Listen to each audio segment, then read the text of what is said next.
you crush yours, and this is going to be a really unique,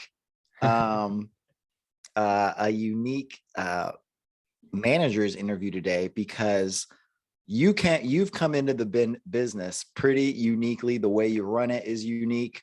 And man, we're going to learn so much. I've learned so much from you. So let's just start from the beginning. So how did you come into our industry? Obviously, you've been in the sales industry for quite a bit. Let people know a little bit about where you came from and then how you got here. Yeah. I'll give you guys the gory details. So started off in the sales game. It's actually been 12 years now. I was thinking about that yesterday. So it's been 12 years of straight 100% commission, direct sales. And so I started off while in college, just turned 19, and it was just, hey, we got this door-to-door gig. Seems like you're fairly extroverted. Come give it a shot. So I'll never forget it. I was at a point in my life where I needed to pay my own way through college. And I had interviewed the day prior for a janitor position at this chemical lab there in Northwest Indiana. And I remember, it was like $11 an hour. It had full benefits. And, 19-year-old me, I never saw myself as a salesperson. And so no degree, no real experience. I'm thinking to myself, maybe this is a good place to kind of build a foundation and work my way up the ranks.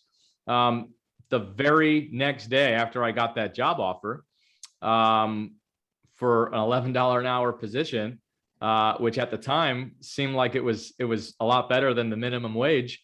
I remember I was in my dorm, and this dude that I barely knew said, "Hey man, I'm working at this company, this marketing firm in Chicago. We actually sell newspaper subscriptions for the Chicago Sun-Times media group." And I was like, "Really? So you work for a marketing firm, huh? That sounds fancy." Little did I know, they were literally going door to door, just slinging newspaper subscriptions. And so I, through a tough decision there, opted to take the straight commission gig going door to door in Chicago winters. I started off in January, literally in a blizzard, going door to door. But it seemed an awful lot better to me than a 9 to 5. And so that was the start, man. So that's actually how I met you, Gabe. As you know, I worked my way up there. I, after about a year, became a sales manager. And it was a blessing. It was a great entry level position to come into the sales world, get my butt kicked, and figured out if I was not willing to quit and I just stuck with it. There's something magical about that. Like, a lot of other people have super thin skin and they just don't have the longevity that's required to stick with something and hone in their skill set. And just real talk, I sucked so bad. I was so bad at it. I think I worked for 6 weeks and didn't make a single sale. Like, wow. Nothing. 6 weeks, I was knocking doors 25, 30 hours a week. And I didn't make a single sale. And I just refused to give up. I'm sure everybody thought I was out of my mind. But I just couldn't get over, if other people were doing it and succeeding, like, why couldn't I? I knew it was not, the doors I was knocking. It wasn't the neighborhoods I was knocking. It was something inside myself that I had to figure out. And I guess the rest is history there. Which is so funny, because when I met you, obviously you were a couple of years into it. You were very good. I don't know, if I had to guess, as a college student, probably making like 70, 80 grand, which was for a college student, which was phenomenal. Yeah. And yeah. I remember going through those same trials, for like not being very not good, and asking you, and your just demeanor every time, like, there was a light at the end of every time. You would not let me be negative. I remember in particular, it was cold. If you've ever been in Northwest Indiana, it gets dark at like 4:30. in in January during the winter, and we knock until 8. Like we're just getting started knocking, and I'm like, Joe, these doors are horrible. Like no one wants to buy. Like I want to move areas. You're like, oh, really? And like you get out of your car and you sell like 4 in a row. And I was just like, man, like I'm watching it happen. But obviously you developed that through quite a while. And then just giving everybody that so we can get into it. Obviously, you went from that to a couple different industries. Yeah. To where until you found quite a bit of success as yeah. a So business owner. just the cliff notes. I did door-to-door sales from the time I was 19 till I was 24. So I stuck with it, made some good money doing it, enough to, support my family and really hone in a skill set. But more than a skill set, it was a mindset. The mindset is way more important than the skill set. And so from there, I started my first company in the eco-technology space, and God blessed, and we grew really rapidly. And so that was really good. We've done a lot of good business, tens of millions of dollars, and we've helped an awful lot of families along the way. And then a good friend of mine, Gabe Erickson, Gabe, you called me right in the middle of COVID, and you asked how everything was rolling, and you introduced the idea of Family First Life to me. And once I really wrapped my mind around what this opportunity is and was, it just, if you've got any business acumen to see just the sheer amount of people that win here, I've never seen anything like it. And I've been in multiple industries at high levels.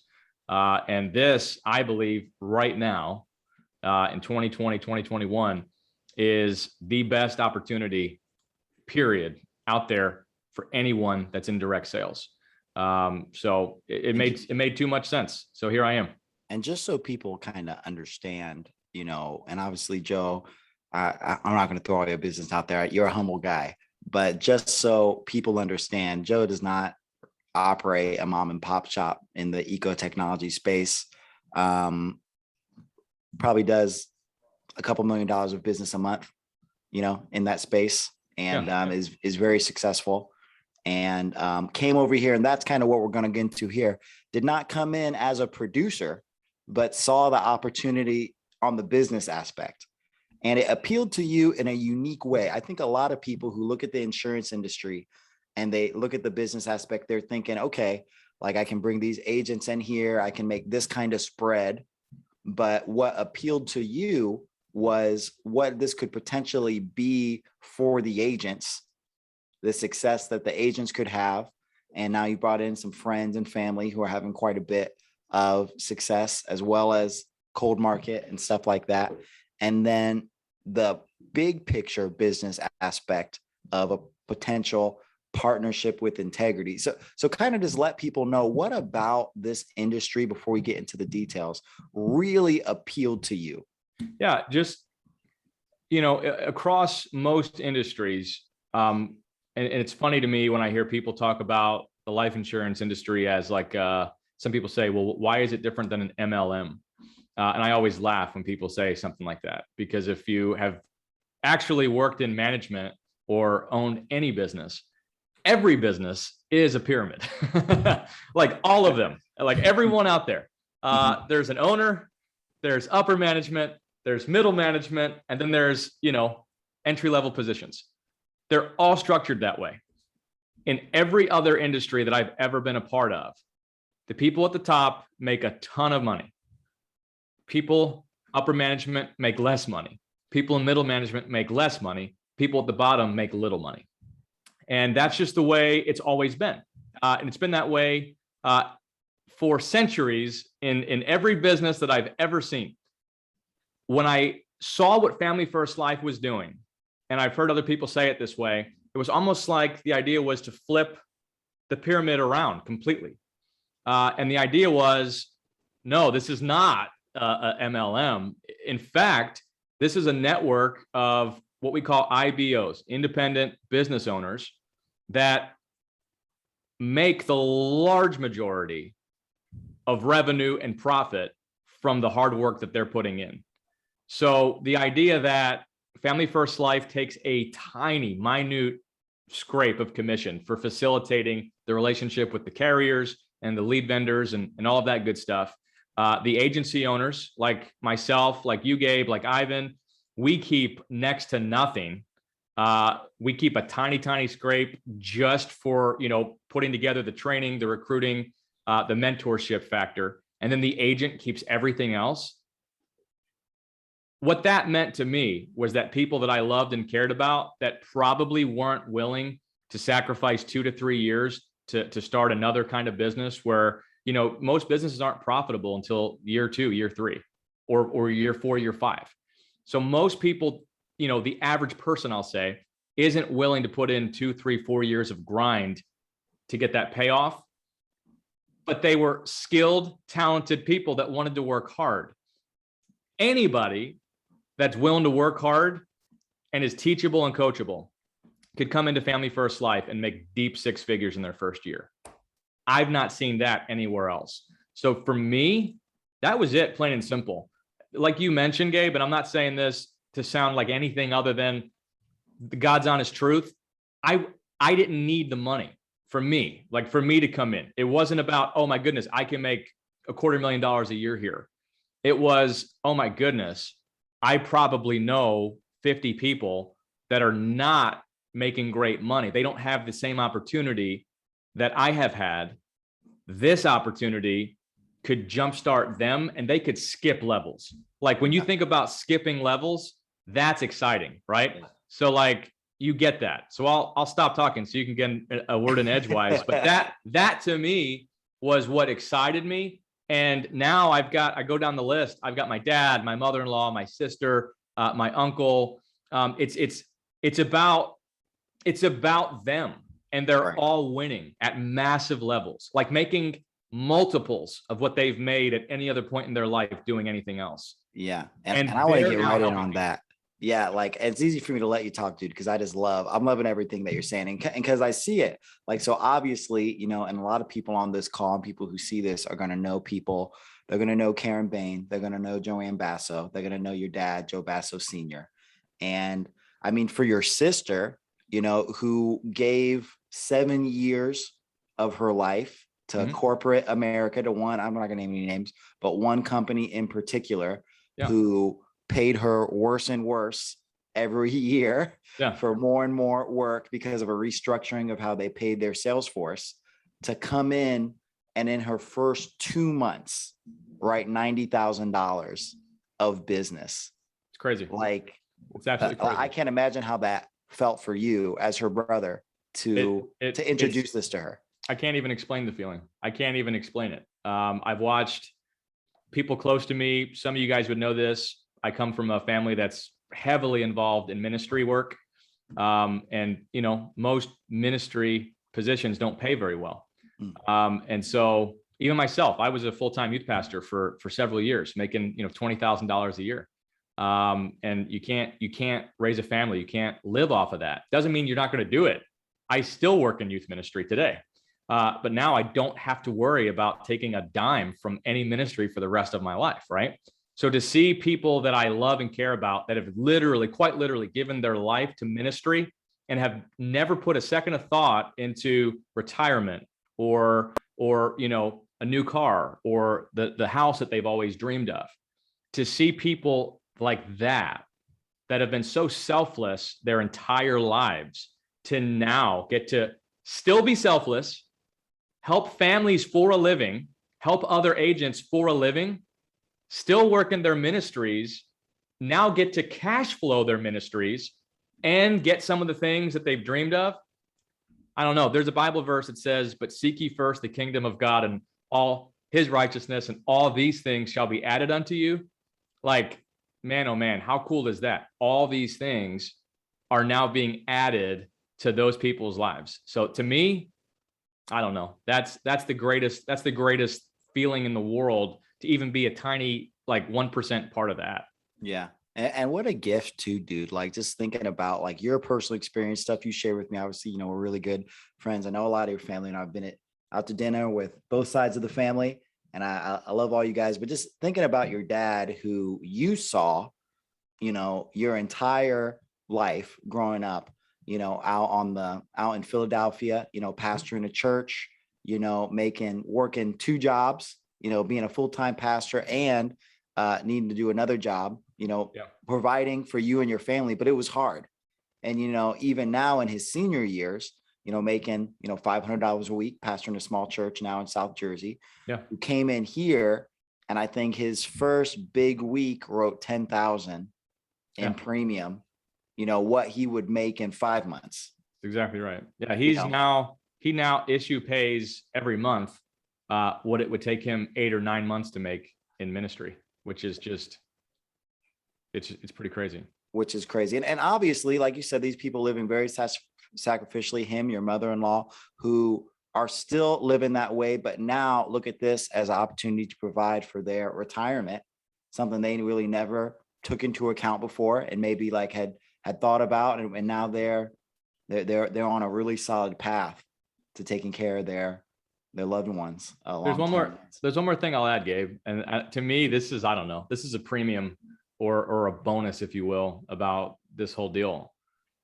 Like there's no other place that I know of where you could work with so many people that you actually want to work with. Like, to me, that's a thing of beauty. At my other company, like, I don't have the luxury to hire people that I just like. Like, if they're not great at their job, it doesn't work, right? They have to be highly skilled. They have to have experience. You can't take that risk when you're in. It's. I won't go on a rabbit trail there, but here, I'm blessed to get to work with people like you, one of my best friends. I get to work with Ivan, who has become a very good friend.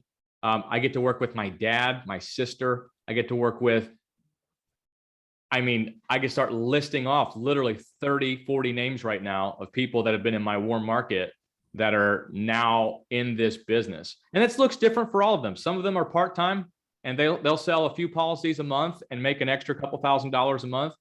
A lot of them are full-time and they're literally changing their lives financially. And to get to work with people that I love and care about on a daily basis, like, take the money out of it, take the opportunity out of it. Like, life is about relationships.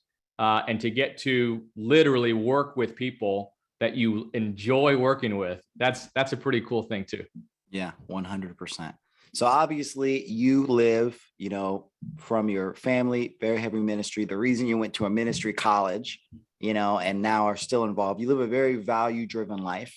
And that's something that highly appealed to you here, that you could find being in an industry that finally was very congruent, parallel with your values. Talk to us now about the other side, the pragmatic, Joe, who's thinking like, okay, if I build this thing, what could it be financially for me and my family? That appeal, and I guess we can go a little bit into the integrity factor, that appeal. So just go into that reason. So why do you want to build this? Why are you investing so much? Because we're going to get into that in a second. Why are you investing so much of your time and money and effort into this business? What does it mean for you personally? This fires me up too, just as much, just in a different way, right? So as a pragmatic business owner, there's two words that you hear a lot of wealthy people talk about all the time, and it's passive income. Passive income is the goal of any entrepreneur, right? Because let's be honest. Let's all be honest today and just say that none of us want to be grinding as hard as we are today forever. Right. I sure as heck don't. Yeah. I'm only 30 years old. I got plenty of good years left in me. But when I'm 45, 50, 55 years old, my hope is that I'll be working in missionary work and ministry work full-time, get to enjoy my kids and eventually my grandkids, and really, really enjoy that stage of my life without having to grind the way I grind today.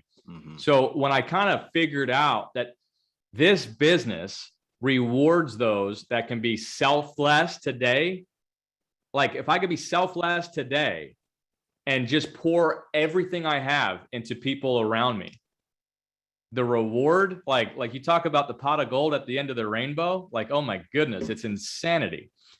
So, you start talking about, our group specifically, and this comes from the top, right? Ivan's on this call. So there's no one in our group that is trying to make money off of overrides, which I think is like incredible, right? So for me, it was never about override. It was, let's build some really strong business agencies, some strong agents that are making great money. You know what people that make great money don't do, Gabe? They don't leave. Yeah. So your retention is through the roof.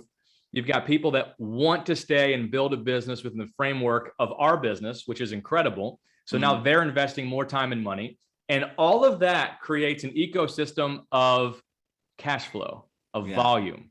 And volume is what is the name of the game around Family First Life. Right. If you want to get to the promised land, those two words, passive income, you've got to work with good people that are all driving the vehicle forward. And at some point, you build a volume large enough where you're getting bonuses. You're doing so much volume that you're earning bonuses in the form of passive income. It's non-chargebackable. You're using your overrides to pay your staff, essentially. No one's trying to get rich off of overrides here.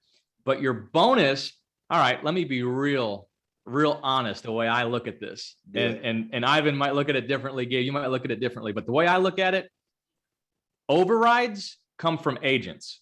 So the overrides to me is going to be my staff salaries. And those are the things, my staff is in place for one reason only. And that's to reinvest back into my agents that are bringing in those overrides. Does that make sense? So I will never make $1 off of overrides from any of the agents on my squad. Never. I'll never take $1. That money is purely to reinvest back into those agents. Plain and simple. The bonus money, though,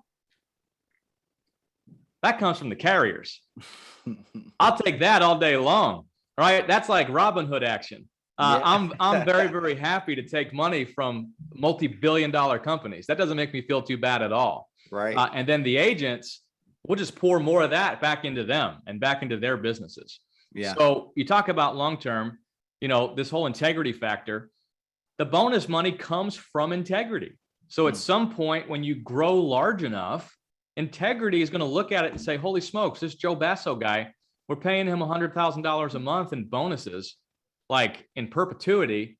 Maybe we should not do that. Maybe we should partner with him, bring him on board as an integrity partner so that we can stop paying those massive, ridiculous bonuses forever. Yeah. That is what we're all building towards. Yeah. And that's that is crazy. And that's someone like you, who's been in that business world a little more and shaking hands and with people that run those kind of things. I mean, it's for me to think about a company that's worth, I don't know, they were 17 billion and it looks like they bought a company their size. So I don't know, does that mean they're 30 billion now? But 1 billion is out of my scope to be a part of that company that's private and to get some stock options in there. And that's crazy. So that's what appealed to you. You thought, okay, I can come in here. This is going to be incredible for agents, for friends, families, congruent with my values. And because it is so good for them, I'm going to build something massive that's going to appeal to this big shark swimming through the waters called integrity. And they're going to eat it up. And then that's going to be, that's the goal. That's home free there. Well, in the best part about the whole thing, like the cherry on top, is once you partner with integrity, it doesn't stop. It's not like you're done. It's not like, hey, I've reached the top, guys. Sayonara. I'm off on an island. No, actually, you get to accelerate helping all your agents and the agencies that are within your own company. Yeah. That's the beautiful part.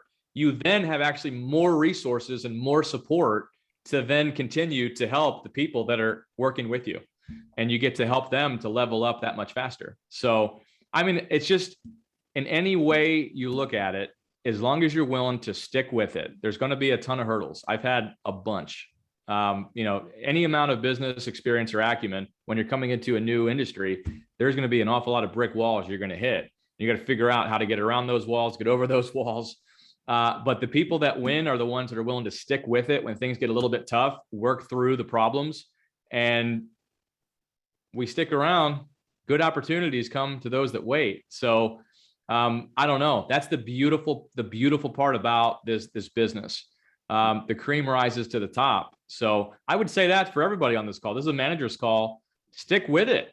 Like you're going to have difficult days, difficult weeks, difficult months. Stick with it. Be patient.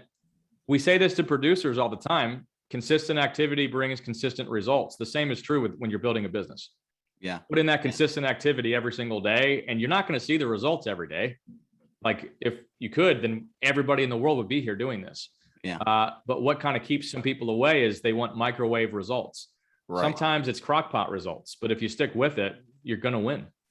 Well, like you said, the mindset of some is the most important thing. And I think we've hit that well. The mindset of what someone who's building is, like you've already has built successful companies and been very successful in your industry, and now is finding pretty big success here. Now let's go a little bit into the nitty gritty, the details of what you're doing. So you came in here, and your situation is different from most. Most of us were going out to write business to fund, this business. Yeah. But you weren't coming at that way. You had the capital kind of to put in. Talk to us about the beginning stages, kind of where you started, what you're doing now, and where you see it going. Yeah. I mean, plain and simple, you can't build a real business by yourself. You can't build a real business without staff. Nobody can. We're all human beings that have 24 hours a day, 7 days a week. So even if you were in a position where you were independently wealthy and had all the money in the world to throw at this thing, you still can't do it by yourself. So I've learned the hard way over the years. I've tried to stretch myself too thin and do too many things, wear too many hats. It never works, ever. So, with any good opportunity comes risk. And the old adage, no risk, no reward. You've got to jump in and take the step to hire staff. And so, I came in, got my license. My other business that was kind of on a little bit of a pause due to COVID-19 started to take off literally I think the second week after I had my license. Mm-hmm. So the timing couldn't have worked out any more poorly as far as that went. But I stuck with it. I got on every call. I knew I didn't have the time at that point to dump into this the way I needed to. So I now sit here and say, do as I say, not as I do. I waited too long. And quite frankly, that's my only regret in this whole business. I let about 5 months go by without me pouring time, attention, money, investing into this business. But I went to the annual convention in February, and I got fired up. And I saw so many winning agents and agencies up on stage that were doing $500,000, $800,000, 1.5 million a month in business. And there was like several common denominators, but one of them was they all had staff members. They all hired staff, and they didn't start growing until they hired staff. So I sat there at the annual convention and I put out ads on Indeed while I was sitting there for staff members. And I got back from convention. I hired 3 people that week. I hired an admin that would take care of our contracting. Some people be like, holy smokes, Joe, you didn't even have anybody to contract. No, but I knew I would, because the second person I hired was a recruiter. And I knew if we were going to hire a recruiter, we needed to have somebody that could help to contract those people. And then I hired a social media and graphic designer, because I wanted to make sure we could, put out good content on our social media pages. We can give good shout outs and attract the right kind of people. So I'm not saying that's the way you have to build this business. To me, that made sense to me. And so I did that. About 3 weeks later, I hired a second recruiter. And here we are. We're sitting here today. Now we have 5 full-time recruiters. I just hired a 6th, which is specifically a headhunter. Wow. Which I'm really excited about. I'm going to be going after licensed agents, but more specifically agencies. And I think that's a big deal. There's an awful lot of people in this industry that are getting abused. They're not getting paid right. They need to get paid what they deserve. So we can give them better leads, we can give them better training, better mentorship, and higher comp. I think it's a no-brainer for a lot of people. They just don't know the opportunity exists. Yeah. So yeah, and you're actually in the process of maybe bringing over a good chunk of leg of a business just like that. Or yeah, we found a group that, you know, they were at, I won't name the company, but a different IMO, and they were high producers, just getting paid at like a 55% contract rate. And they were crushing it. So working poor lead program, just not making real money. And they were selling a bunch. So highly talented, highly motivated, working hard.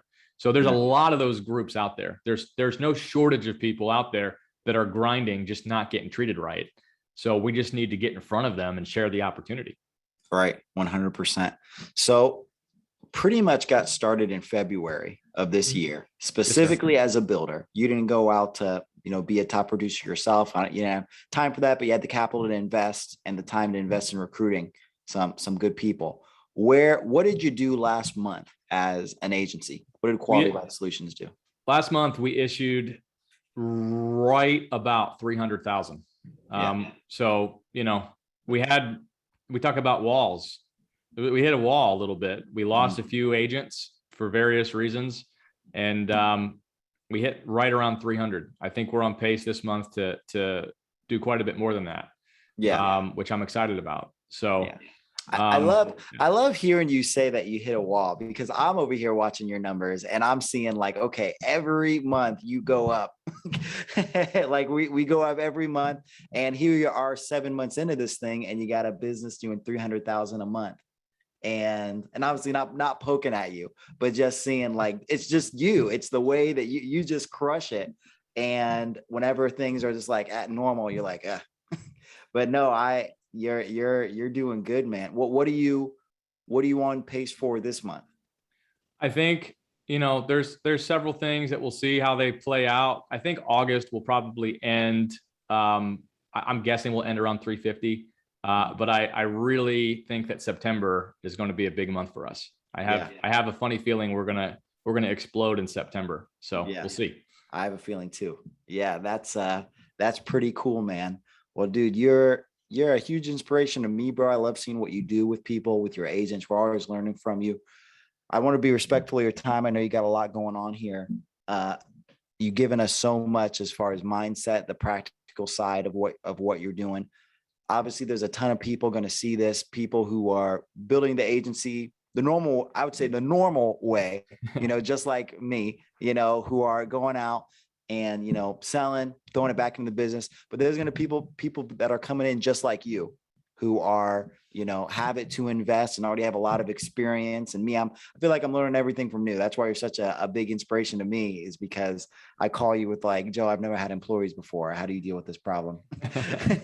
and you've been a huge help. But for everyone kind of in that space, what's something you think you'd give to them that would be a blessing that you've learned or seen in your time here? Don't be scared to do something that you've never done before, because that's what business is. You're literally doing new things. And if you're not, then you're not growing, right? Any entrepreneur that is growing a business is literally quite literally forced to try new things all the time to grow their business. So the best advice I can give to any entrepreneur is work harder than everyone else around you. If you don't, you'll lose. And don't be scared to try new things. You're going to have to try new things. And last thing I'll add in there, just the golden rule: treat everyone the way that you wish to be treated, and you'll attract the right kind of people. And it might feel sometimes that you're getting abused. The right people will be loyal to you because they know that you're loyal to them.